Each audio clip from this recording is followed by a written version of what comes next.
Reading for February 3rd, entitled, Not My Will, But Thine. And he went a little farther, and fell on his face, and prayed, saying, O my Father, if it be possible, let this cup pass from me.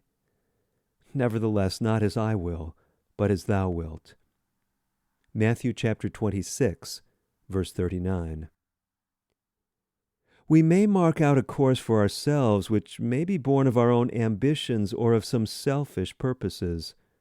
The Lord knows the end from the beginning. He understands the relation that each man should sustain to God and to his fellow man. The Lord may see that one man's connection with men of a certain disposition or character will affect those with whom he associates to their injury. He may not be one who can reason clearly from cause to effect. The men with whom he is brought in connection may be just the ones who will not help him where he needs help. The linking together of certain elements may produce unfavorable results. Therefore, man cannot trust to his own judgment. Experience will convince him of his mistake.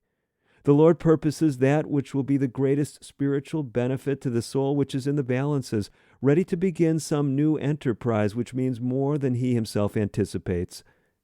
What should such an one do? His only safety lies in putting his preferences and his plans on one side, saying, Not my will, but thy will, O Lord, be done. In the smallest as well as the largest matters, the first great question is, what is God's will in the matter? For his will is my will. To obey is better than sacrifice, and to hearken than the fat of rams.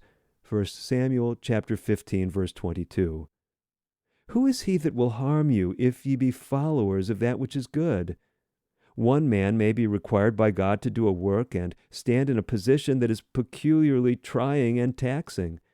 The Lord has a work for him to do, and he risks his life, his future eternal life, in standing in that place. This was the position Christ occupied when he came to our world, entering into conflict with the rebel leader of the fallen angels. God devised a plan, and Christ accepted the position. He consented to meet the foe single-handed, as every human being must do.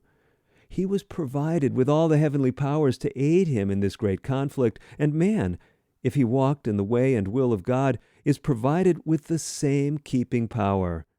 The same heavenly intelligences minister unto those who shall be heirs of salvation, that they may overcome every temptation, great or small, as Christ overcame. But anyone who places himself in a position of peril from any motive but obedience to the will of God will fall under the power of temptation.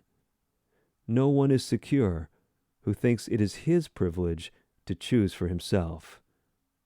Taken from Letter 22, dated February 3rd, 1899, to a businessman.